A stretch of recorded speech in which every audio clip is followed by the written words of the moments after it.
A silly schoolgirl goes to the distant past and becomes the greatest scientist of the kingdom. The girl falls in love with the king and realizes that it is mutual, but she needs to return to the real world and forget about him forever. Will the couple be able to keep their feelings through time and space? Danby is a high school student preparing for the end of the school year and tests for further admission to university. There are only 2 days left before the math exam, but the girl is still unable to solve simple formulas because she has a poor understanding of the subject. When she returns home, the girl watches soap operas and spends time without letting go of her cell phone. In the evening, instead of studying for the exam, Danby runs away from home and meets a friend to sing karaoke. After dinner at the cafe, Sue is picked up by her father and Danby looks on with envy as she has no memory of her father and only lives with her mother. A couple of days later comes the day of the math exam.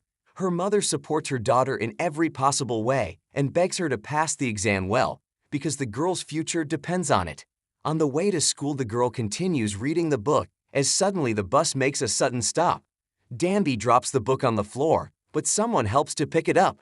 Realizing that this is her stop, the girl hurriedly runs out of the bus and gets caught in the rain, having forgotten her umbrella in public transport. Finding herself on the doorstep of the school, Danby is afraid to take the math exam and runs away. Sue notices her friend's absence from the exam and tries to call her, but the girl ignores the call. Watching the rain, Danby dreams of disappearing for a while and hears a drum beating. Approaching the puddle, the girl sees that it is a completely different world and cannot believe her own eyes. The royal retinue gathers in the square to ask the gods for rain. They haven't had rain in 3 years, which portends drought and drinking water problems. Realizing that appealing to the gods does not help in any way, the king decides to leave the ceremony, as suddenly the sun is covered by clouds and the weather begins to deteriorate. In the same instant, Danby jumps into a puddle and travels through time, finding herself in the Joseon era. She emerges from the magic vat that the king's subjects were performing a ritual with, shocking everyone present. Taking her as a threat, the guards surround the girl and threaten her with swords. Danby assumes that she is on the set of a historical dorama, but soon realizes that it is all real and she has been able to travel back in time to the distant past. She recognizes her math teacher in one of the men and points it out, but the head eunuch is unfamiliar with her and mistakes Danby for one of the eunuchs who escaped from a neighboring kingdom. In an attempt to save her life, the schoolgirl plays along with everyone present and asks the gods to send rain to the land. The ritual fails, but Danby takes advantage of everyone's adoration to escape and try to hide. Finding the clothes of the local eunuchs, the girl disguises herself and paints her face, pretending to be a mustachioed man. After a meeting with Ido, Danby tries to retrieve her cell phone, but here she is caught by the king's servant. The head of state has become disillusioned with gods and higher powers, so he suggests relying on the exact sciences, including math. The scientists of this time are very far from understanding simple things, so they are unable to fulfill the king's request. The servant brings the girl for questioning to the king, who notices a cell phone in her hands. He does not understand the essence of this device, but sees the rain on the screen and asks to explain the phenomenon of this phenomenon. The king is frightened by the flash and believes that Danby is a black magician, so he decides to deprive her of her hand to make the girl more cooperative. Fearing for her life, Danby declares that she is a good mathematician. A little later, Ido decides to test this and provides the girl with a piece of paper with the formula of Pythagoras' theorem. The girl determines the length of the sides of the triangle in a matter of minutes, which shocks the king because his best scientists take days to do it, but the answer is still wrong. Ido asks Danby to become his teacher and promises not to execute her if he succeeds. The king thanks the girl for solving the theorem and gives her a small bar of gold, thanks to which she rents a small room from a servant to live and sleep in. The next morning, Danby realizes that she needs to pretend to be a boy eunuch so that she will not be exposed and attempted to be executed.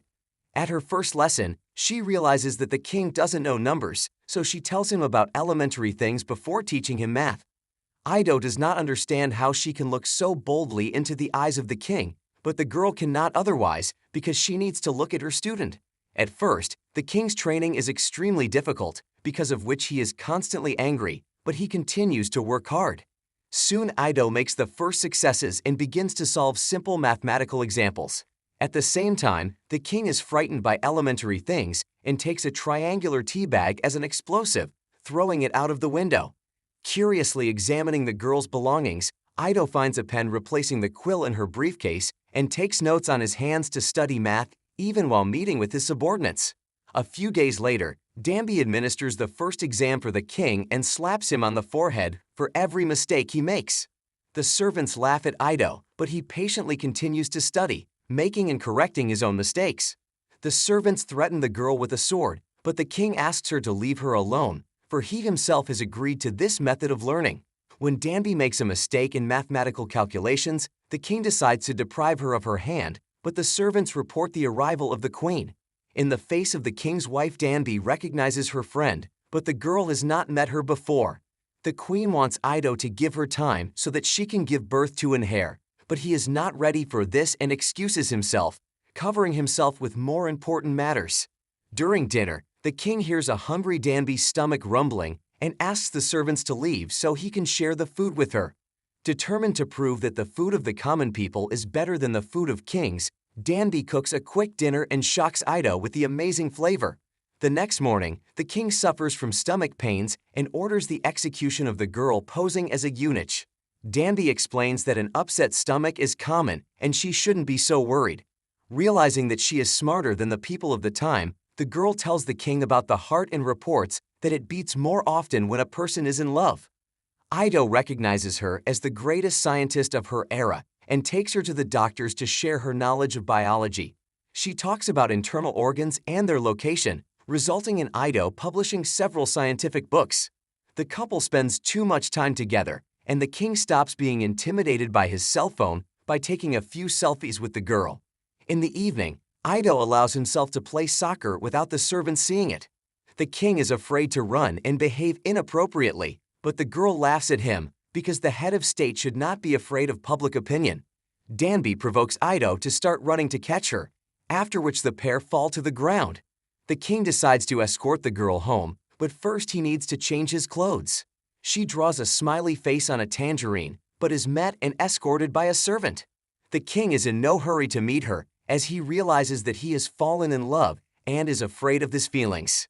The queen wants to seduce the king and asks her assistant to facilitate this. He adds a natural stimulant to Ido's food, but the portion is eaten by Danby. The queen appears in Ido's room and tries to seduce him, but the man rejects her spouse, pretending to be busy. At the same time, the hiding Danby decides to embrace them, and it becomes clear that she is aroused. The offended and insulted queen leaves, and Ido tries to cover Danby's mouth to stop her from singing and screaming. At one point, the king realizes that he wants to kiss the girl teaching him, but is afraid to do so. A little later, the king escorts Danby home, and she gives him the very tangerine with a smile as a thank you. The servants believe that Danby has humiliated the queen and decide to tie her up and sentence her to execution. The king is strongly opposed and sends a servant to rescue the girl. She then hears that the king promises to banish her if Danby proves to be useless and cannot summon rain soon. In the evening, the girl asks the servant to help her to create a means to collect water, which is essential during the droughts that follow. In the evening, Ido visits a sleeping Danby and leaves a smiley face on a piece of paper to encourage her. The girl struggles hard to solve complex math examples to create a device to collect water. After spending time all alone, the king realizes that he loves Danby and falls exhausted on the soccer field. At the same time, the girl is solving the last math formula as it suddenly begins to rain. Ido remembers that Danby promised to disappear after the first rain and rushes to her house. The time portal is open, but the girl decides to finish the water collection device. The king greets Danby joyfully and puts his hand over her heart to confess his feelings, after which he hugs the girl tightly. After hugging Ido back, Danby looks sadly at the puddle and realizes that she is not ready to return to her world yet, as she loves the king and wants to be by his side. Meanwhile, the queen's father orders the girl to be taken away and executed so the king can't date her. The queen sneaks into her husband's study and finds a tangerine with a smiley face, realizing that he is in love with Danby. Puck takes the girl away and prepares to execute her, but realizes he is incapable of doing so. They are attacked by a mob of ninjas in black, but the guy saves Danby, ordering her to flee, Puck fights the ninjas using a sword and a clerical knife. The king learns of the plot and goes in search of Danby, and the queen rushes after him. Remembering her karaoke songs, Danby begins to steer the horse and realizes that the king will be waiting for her in the east. The queen finds the injured Puck and helps him, after which a servant treats the wounds on the girl's leg. Danby arrives at the seashore where he meets the king. He kisses the girl and hugs her tightly, happy that Danby managed to survive. At the same time, the queen spends time with a servant and reminisces about their childhood friendship. Danby shows the starry sky on her phone, but soon the gadget shuts off due to low charge. Ago offers to look at the real sky and the couple admires the stars. At one point, the king confesses his love to the girl as well, and she admits that their feelings are mutual. A little later, she teaches Ito English letters and he promises to invent his own alphabet. After recalling the story from the textbooks and finding the bill, Danby realizes that the king will keep his promise and come up with an alphabet for the people of South Korea, becoming the greatest historical figure. Meanwhile, Park continues to take care of the queen and cooks chicken for her. The girl promises to talk to her father to help the servant, but he doesn't want handouts and smashes the musical instruments. After treating the king to chocolate, Danby remembers her mother and is very sad, longing to meet her again. The girl cries, but Ito soothes her with kisses, begging her not to leave him. The queen decides to cheer up her servant and paints musical instruments, creating a starry sky installation. At dawn, Danby sees moss in the water and realizes how to improve a water collection device that can tell time. The king decides to pardon the girl for this achievement and gives the highest rank to the servant who saved her. A little later, the pair learn math again, but instead of slapping the girl on the forehead, the king kisses her. She teaches him not only math, but also astronomy, but Ito does not listen to the girl, only admiring her beauty. In the evening, Danby notices the queen in the kitchen and cooks dinner for her, thanks to which the girls get closer and become friends. The queen shares her dreams of creating her own dress, and Danby helps transform the pattern to meet her wishes. In the morning, the queen asks her father to leave the girl alone, but he is adamantly opposed, believing that Danby is destroying the marriage. Having received a new status, Danby enjoys a bath, after which the servants help her to transform. As it turns out, the servant and the king realized long ago that she was a girl, but hid it, afraid of trouble and public opinion. Now Danby can become the king's concubine and live with him, but the girl is not satisfied with the role of a mistress. Upon learning of her night together with Ito, she runs away and hides, but the king quickly finds Danby. He admits that he knew she was a girl, but promises not to touch her against her will, as he loves Danby too much. Realizing that he can be trusted, the girl stops using the stationary knife for self-defense and agrees to stay in the king's bedroom. In the evening, Ito confesses that it was the queen mother's decision to turn Danby into his mistress, but he doesn't want to hurry and just lies down with the girl next to him to fall asleep in her arms. In the morning, Danby helps Puck create a gunpowder explosive and once again dreams of returning home, as he misses his mother a lot. At the same time, the king decides to give the girl a brooch and offer to stay by his side forever. Danby overhears the king talking to himself and realizes that she is not ready to accept his proposal. A little later, the queen offers the girl to meet the king's mother. Recognizing her as her own mother, Danby cannot say a word and weeps bitterly, dreaming of returning home. Scientists continue to invent new means of exploring the world around them. In the evening, Ito presents the girl with a library where he created his own alphabet and wrote the first letters to confess his love to her in his own language. The girl is very touched by the king's words and his gift of a brooch, but refuses to stay in this time. The king tearfully begs Danby to change his mind, but leaves when he realizes it is impossible. Minutes later, Danby is attacked and beaten over the head before setting the library on fire. The queen learns of this from her father and rushes to Ito to report the fire.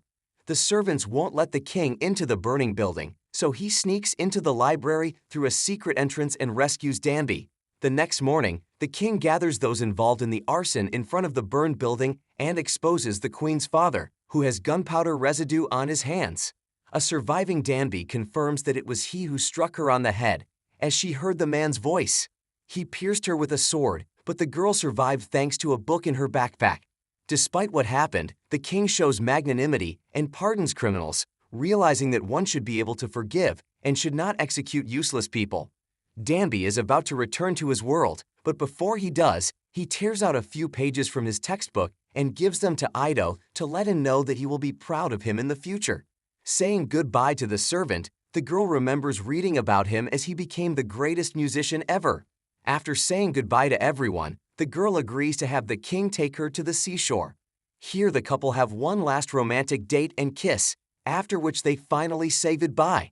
After letting Danby go, the king sees her disappear into the water, having gone to her own world. He promises to find her again, no matter how much time passes. Back in her world, the girl gets out of the puddle and rushes to her math exam.